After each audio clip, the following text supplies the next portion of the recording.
You are listening to Alex Nanlohi Podcast, to know the Lord and to make Him known.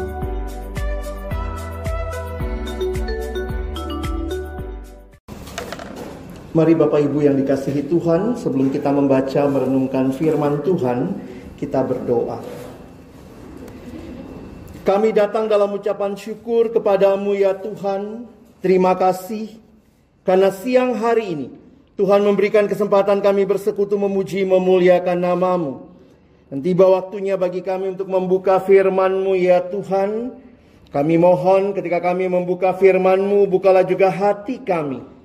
Jadikanlah hati kami seperti tanah yang baik, supaya ketika benih firman-Mu ditaburkan itu boleh sungguh-sungguh berakar, bertumbuh, dan juga berbuah nyata di dalam kehidupan kami. Berkati baik hamba-Mu yang menyampaikan, semua kami yang mendengar.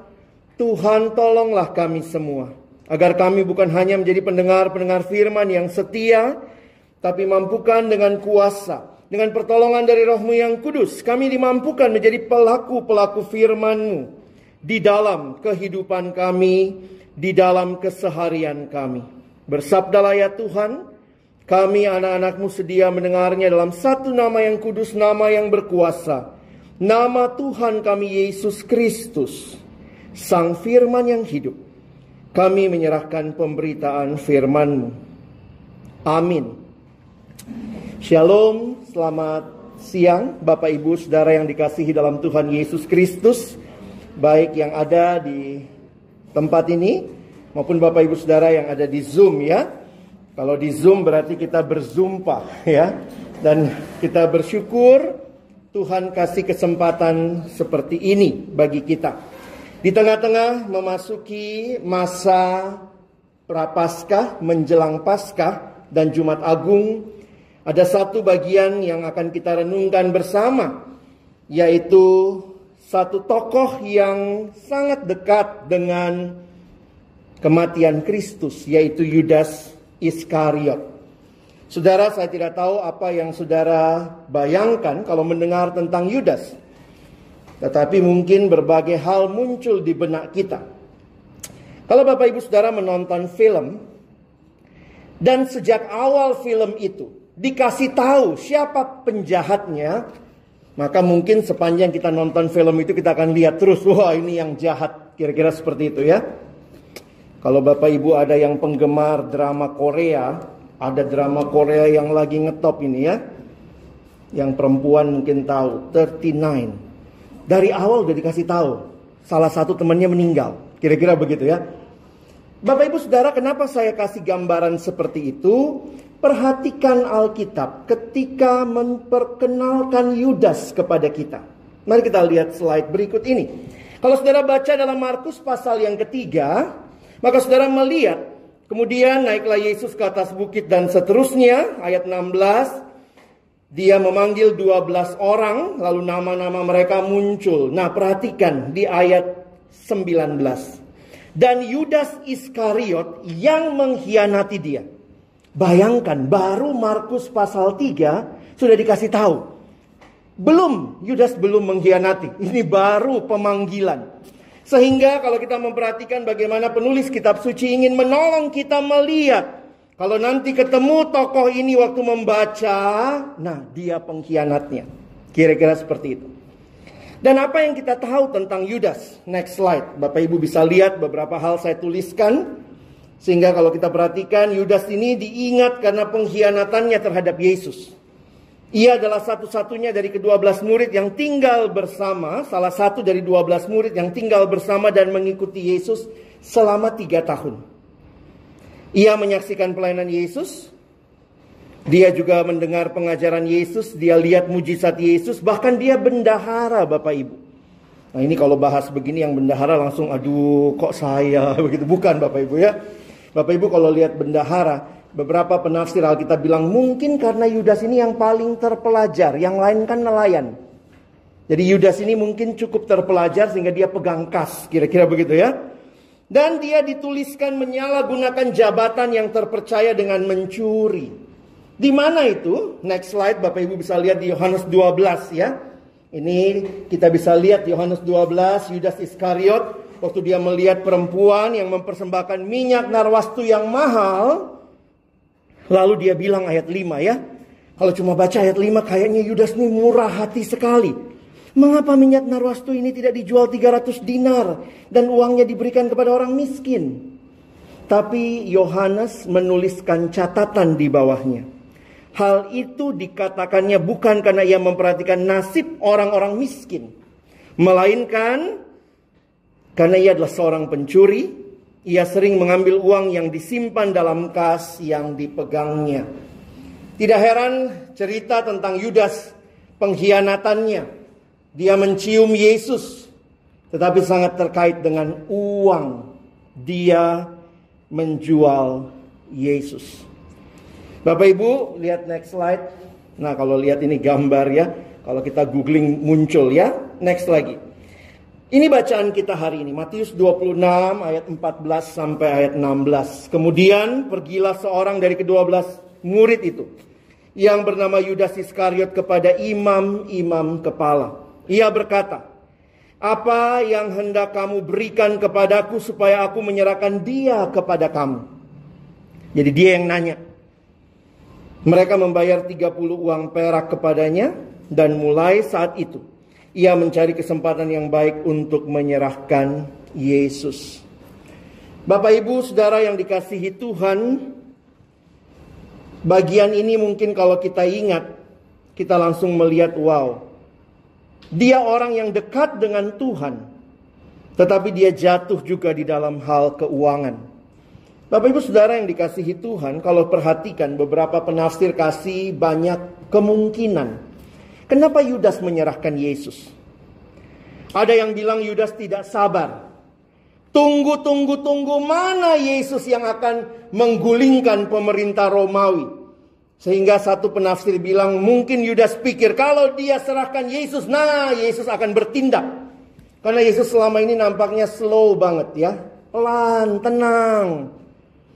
Tetapi kalau dia mungkin menciptakan sebuah kondisi, nah ada yang mengatakan maka mungkin dia menyerahkan Yesus, lalu kemudian ketika Yesus kepepet, dia pakai kuasanya. Ada yang setuju menafsir seperti itu. Tetapi saya setuju dengan penafsiran sebagian besar penafsir Alkitab, bahwa ada motivasi uang yang jauh lebih mendasar. Ada motivasi uang di situ Bapak Ibu Saudara ya. Next slide. Kalau Bapak Ibu lihat ini bahasa Inggrisnya ya. Kita lihat nextnya lagi. Uangnya seperti apa waktu itu? Kira-kira ya waktu itu belum ada uang kertas Bapak Ibu ya. 30 keping perak. Itu harga yang murah atau mahal?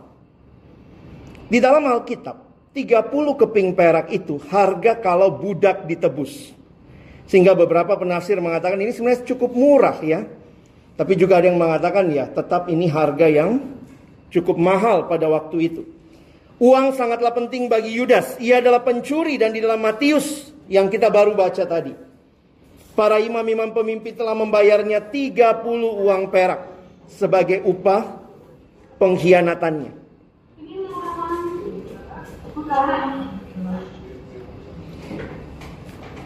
Next slide.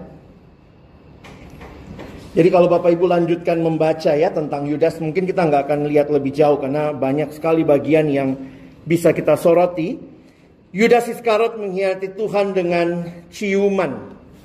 Jadi Bapak Ibu jangan kaget ya, kenapa kok cium-ciuman begitu ya? Waktu itu Yesus sedang berdoa di Getsemani. Taman waktu itu jangan bayangkan taman di Jakarta, banyak lampunya, gelap. Jadi dia bilang sama yang akan menangkap, nanti lihat yang saya cium itu yang ditangkap. Kira-kira begitu. Jadi kalau Bapak Ibu bicara soal ciuman, jangan kemudian asosiasinya kemana-mana. Kok cium-ciuman laki-laki begitu ya? Tetapi dia justru menjadi tanda. Waktu dia membawa prajurit-prajurit yang akan menangkap Yesus, dia bilang nanti yang saya cium, dia yang Yesus. Karena ingat waktu itu Yesus bersama dengan murid-murid yang lain. Ya. Nah, Bapak Ibu Saudara yang dikasihi dalam Tuhan Yesus Kristus, kita lihat kelanjutan hidupnya. Next slide. Jadi ini saya mencoba menggambarkan secara utuh hidup Yudas. Setelah melancarkan tindakan kejinya, tentang Yudas tertulis, menyesallah ia Nah, ini jadi menarik juga. Makanya para penafsir Alkitab tuh dua kubu ya. Ada yang bilang kalau memang dia cinta uang, kenapa dia balikin tuh duit? Kira-kira gitu ya. Sehingga ada yang memang merasa Yudas mau suruh Yesus beraksi kalau kepepet. Tapi sisi lain ada yang bilang ya, namanya nyesel, ya udah duitnya dibalikin begitu. Saudara, saya tetap melihat uang jadi motivasi utama karena catatan tadi bahwa dia bendahara dan dia sering menggunakan uang yang dia pegang. Sehingga dikatakan menyesallah dia mengembalikan uang yang 30 perak itu kepada imam-imam kepala dan tua-tua. Apa yang kita pelajari dari situasi ini? Yudas hanya menyesal. Saudara, penyesalan itu penting. Tetapi penyesalan harus diikuti dengan yang namanya pertobatan. Kalau kita ingat kisah Yesus dan murid-muridnya, ini kisah-kisahnya cukup tragis ya. Masih ingat Simon Petrus kalah sama ayam ya. Karena Yesus bilang sebelum ayam berkokok 1 kali, kau berkokok 3 kali. Kira-kira begitu ya. Kau menyangkal aku 3 kali. Dan kalau Bapak Ibu lihat penyangkalan Simon Petrus itu kan dia menyangkalnya 3 kali. Ada yang sudah coba baca? Ini karena mau deket-deket Jumat Agung Paskah, saya suruh minta Bapak Ibu coba baca deh. Lihat, penyangkalannya itu bukan begini ya. Bukan kemudian ditanya, kamu kenal Yesus ya? Terus Yudas bilang, Petrus bilang, tidak. Itu juga 3 kali. Itu 3 kali ya. Tidak. Tapi kalau Bapak Ibu perhatikan penyangkalannya, itu ada jeda waktu. Di salah satu Injil bahkan ditulis, sejam kemudian. Jadi ada yang nanya, kamu yang sama Yesus ya? Dia bilang, enggak, aku tidak kenal dia. Terus jeda waktu. Bayangkan perasaan Petrus. Aduh, saya kenal. Kenapa saya bilang enggak kenal ya? Aduh, sejam kemudian ada lagi yang bilang, logatmu mirip nih, pasti kamu pengikutnya. Tidak. Jadi bayangkan sepanjang malam itu dalam jeda waktu sampai akhirnya ayam berkokok. Jadi kalau Bapak Ibu membayangkan, saya membayangkan kalau Yesus ditangkap malam, misalnya ditangkap jam 10 malam ya, ini kita rekonstruksi. Yesus ditangkap jam 10 malam, jam berapa Yudas menyangkal? Kalau Bapak Ibu bilang langsung menyangkal, berarti ada ayam berkokok jam 12 malam. Itu ayam gak tahu waktu. Jam berapa ayam biasanya berkokok? Pagi, 4 subuh lah kira-kira begitu ya. Jadi bayangkan dari malam itu sampai pagi, Petrus pun, aduh saya kenal dia, tapi aduh gak berani ngaku. 3 kali dia menyangkal. Apa Petrus dan Yudas? Sama-sama gagal. Tetapi Petrus bertobat. Dia menyesal. Dia menangis. Sama, Yudas juga menyesal. Dia kembalikan uangnya. Tapi Yudas tidak bertobat. Dia pergi gantung diri. Petrus bertobat. Sehingga Tuhan pakai dia. Tidak ada dari kita yang sempurna. Bapak Ibu yang pernah gagal, Tuhan sanggup pakai kita. Bagi kemuliaannya asal kita mau bertobat. Bapak Ibu Saudara yang dikasihi Tuhan, peristiwa ini membuat saya melihat bagaimana betapa mengerikannya cinta akan uang. Tidak enak bicara uang ya. Apalagi di instansi. Apalagi di tengah-tengah gereja. Kadang-kadang juga mirip ya. Bicara uang rasanya tidak nyaman. Tetapi inilah realita yang Alkitab sebenarnya berikan kepada kita untuk kita waspadai. Bapak Ibu jangan saling menuduh ya. Kadang-kadang kita selalu merasa, iya tuh Pak, memang dia itu kayak gitu Pak, soal uang. Jangan tunjuk orang lain. Tunjuk dulu diri kita. Waktu saudara dan saya menunjuk 1 jari ke tempat lain, ada 3 jari menunjuk kepada diri kita. Periksa diri kita. Jangan-jangan kita juga tidak lebih baik dari Yudas. Apa yang diingatkan Alkitab bagi kita? Saya pikir satu bagian firman, next slide. Saya tidak akan bacakan secara lengkap, tapi Bapak Ibu nanti bisa lihat. 2 Timotius 3 ayat 1 sampai ayat yang keempat. Next. Ayat 1 bilang begini, ketahuilah bahwa pada hari-hari terakhir akan datang masa yang sukar. Nah, apanya yang sukar? Bukan cuacanya, bukan ekonominya, tetapi Alkitab langsung bicara yang sukar adalah, next, manusianya. Karena itu Rasul Paulus memberikan 19 ciri manusia zaman akhir. Dan kalau Bapak Ibu lihat cirinya, nanti kalau dipelajari ini banyak ya. Tapi menarik dalam bahasa aslinya, kalau Bapak Ibu lihat, 2 yang pertama dan 2 yang terakhir, bahasa aslinya menggunakan kata cinta. Nanti cek ya. Next, Bapak Ibu bisa lihat ya, saya kasih ayat 2 sampai 4. Di dalam bahasa aslinya sebenarnya 2 paling atas dan 2 paling bawah itu pakai kata cinta. Sayangnya, bahasa Indonesia menerjemahkannya tidak konsisten dengan cinta. Harusnya cinta diri, yang kedua cinta uang, di bawah cinta nafsu, dan terakhir cinta Allah. Makanya kalau pakai Alkitab bahasa Inggris, next slide, Bapak Ibu bisa lihat terjemahannya kira-kira begini ya. Kalau pakai Alkitab New International Version, dia pakai lovers of money, lovers of themselves, lovers of money, lovers of pleasures, and lovers of God. Pertanyaannya begini, apakah ada Allah dalam list mereka? Ada, tapi bukan nomor 1, Bapak Ibu ya. Jadi kadang-kadang jangan pikir, oh yang bisa berdosa cinta uang itu cuma mereka yang gak kenal Tuhan. Enggak juga. Yang ngaku kenal Tuhan, bahkan di dalam gereja juga banyak penyimpangan keuangan. Dan ternyata kalau kita lihat, dari 4 cinta ini, yang mana yang harusnya kita bangun? Next slide. Yang keempat ya. Cinta Allah. Itulah murid.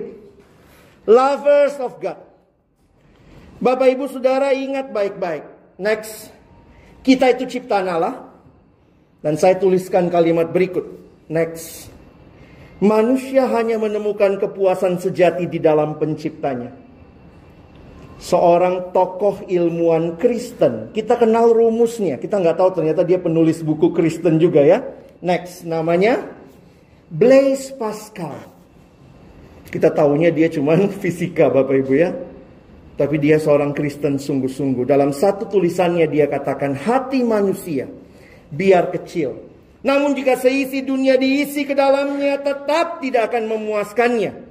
Hanya Sang Pencipta yang bisa memuaskannya. Hati-hati ketika saudara dan saya mencari kepuasan lain di luar Tuhan.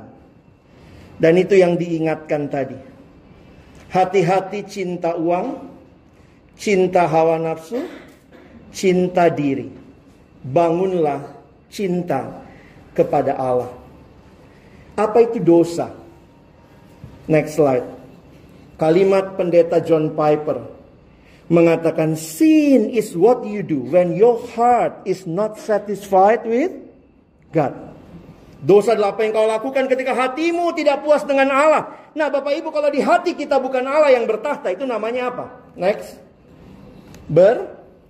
Berhala. Ini pengajaran kuat sekali dibahas oleh Opung Martin Luther. Bapak Ibu yang dari gereja-gereja Lutheran, itu Luther kuat sekali membahas dalam katekismus besar. Dia tuliskan bahwa hati-hati, bahwa di balik semua dosa itu ada yang namanya berhala. Berhala itu apa? Yang kita taruh sebagai kepuasan kita. Padahal ingat, kepuasan sejati hanya dari Allah. Dan Luther ingatkan. Next. Bapak Ibu kalau bicara berhala, jangan pikir hal-hal yang buruk saja. Ternyata Luther bilang hal-hal yang baik. Tapi kalau kita jadikan utama, itu berpotensi jadi berhala. Oh, hal baik bisa jadi berhala. Bisa Bapak Ibu. Uang itu baik nggak? Jangan bilang gak baik ya. Ada anak remaja datang sama saya, Kak Alex, benar kata Alkitab ya, akar segala kejahatan adalah uang. Saya bilang lain kali baca Alkitab baik-baik. Akar segala kejahatan bukan uang, tapi cinta uang. Beda dong. Saya bilang kalau kamu nggak suka uangnya, kasih saya. Banyak pelayanan perlu didanai. Uang baik. Begitu uang jadi utama, jadi berhala. Keluarga baik nggak? Baik. Bisa jadi berhala? Oh bisa. Ada yang ingin menyenangkan bapak mama. Apakah itu utama? Kalau sesuai dengan kehendak Tuhan, itu baik. Karena ada anak datang sama saya, Kak Alex katanya, tadi kakak khotbah, waktu saya sering di kampus-kampus Bapak Ibu ya. Tadi kakak khotbah nggak boleh nyontek. Iya, nggak boleh dong. Kata mamaku boleh. Ih, siapa mamamu? Terus saya tanya, kenapa mamamu bilang begitu? Terus dia cerita, mama bilang, bapak pensiun tahun ini. Nggak ada lagi biaya kalau kau terlalu lama kuliah. Jadi nggak mau tahu. Lakukan segala cara. Yang penting lulus. Apapun, nyontek pun nggak apa-apa. Yang penting lulus. Oh, mamamu Tuhan ya. Tidak semua yang orang tua kita inginkan, kalau itu bertentangan dengan kehendak Tuhan, menjadi sesuatu yang harus kita taati. Saya bukan katakan tidak usah taat sama orang tua, tapi taat kepada orang tua di dalam ketaatan kepada Allah. Orang tua bisa jadi berhala. Pasangan bisa jadi berhala? Bisa. Anak bisa jadi berhala? Bisa. Jabatan bisa jadi berhala? Bisa. Next, karena itu kenali Bapak Ibu ya, berhala-berhala hati kita. Saya banyak di sekolah-sekolah, anak mahasiswa jadi ada gambarnya game ya. Game online juga banyak yang jadi berhala ya. Nggak tahu Bapak Ibu punya anak tuh, aduh nge-game mulu gitu ya.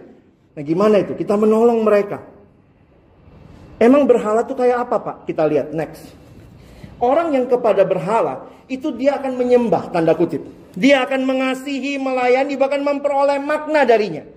Kalau berhala kita uang, maka maknanya arti hidup tergantung berapa banyak uang. Karena kan itu yang jadi hal utama. Pengkhotbah mengingatkan. Next. Siapa mencintai uang, tidak akan puas dengan uang. Menarik Bapak Ibu bahas ini di tengah banyak investasi bodong ya. Ikut nggak? Ya, jangan-jangan kita juga ingin uang yang banyak. Salah nggak Pak punya uang banyak? Enggak dong. Tapi untuk apa uangnya? Kalau itu menjadi status kita, cinta uang membuat kita berharga karena berapa banyak uang yang kita punya, kita kehilangan apa tujuan memiliki uang. Kalau tidak ada cinta kepada Tuhan, maka uang menggantikan itu dan akhirnya kita membuang Tuhan. Siapa mencintai kekayaan tidak puas dengan penghasilannya, ini pun sia-sia.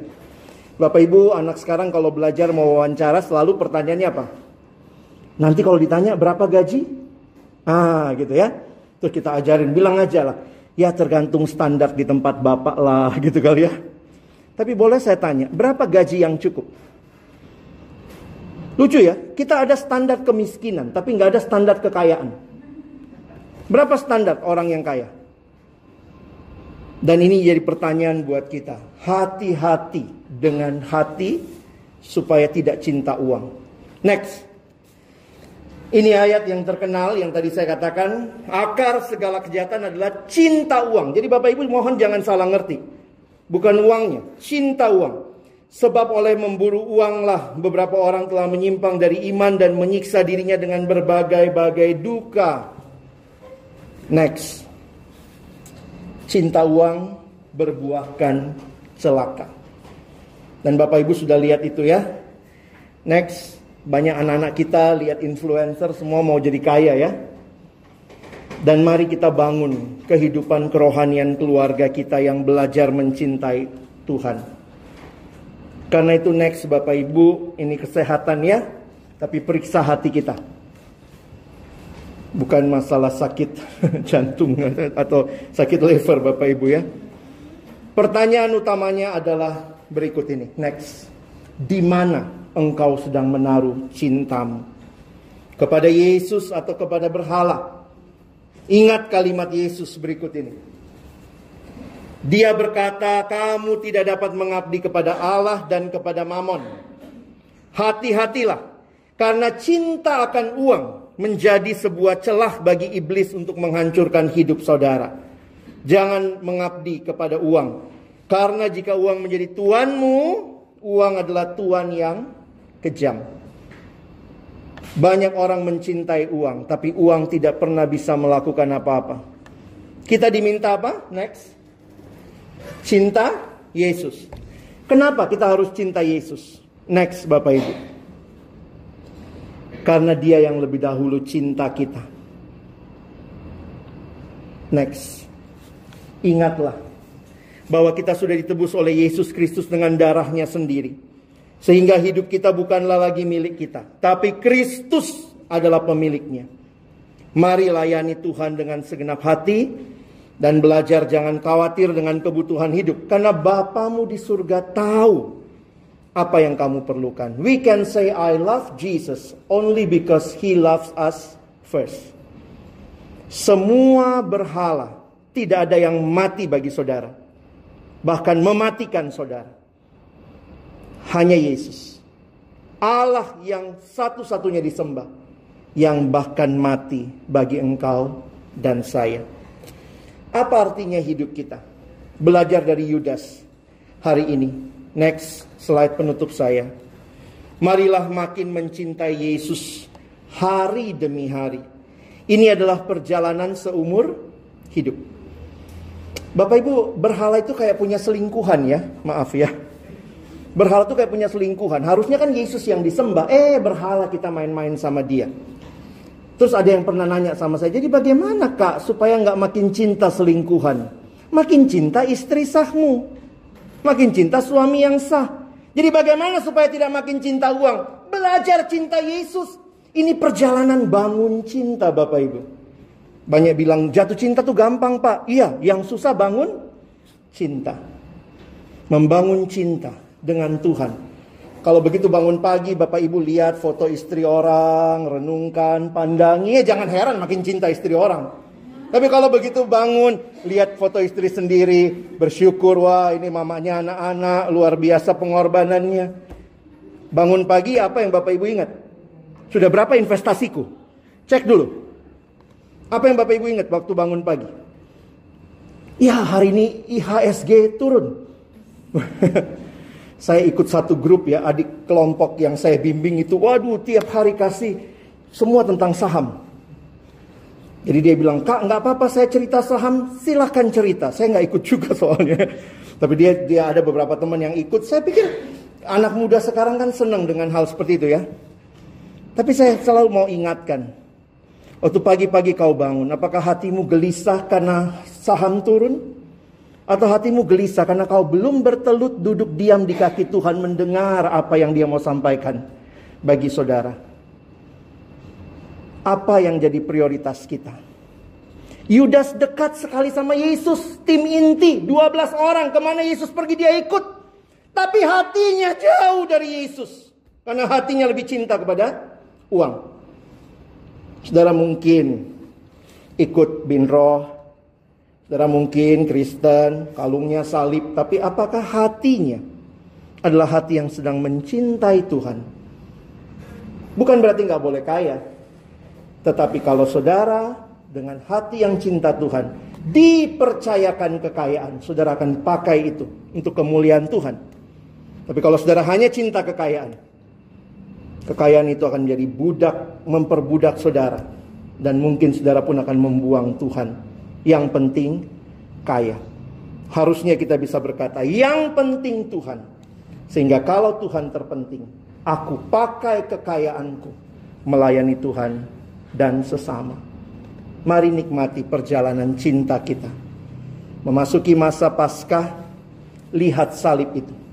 Siapa yang mati di sana bagi saudara dan saya. Amin. Mari berdoa. Tuhan, terima kasih banyak. Firman-Mu kembali mengingatkan kami. Kami milik-Mu. Kami dikasihi penuh. Dan bagi-Mulah segenap hidup kami.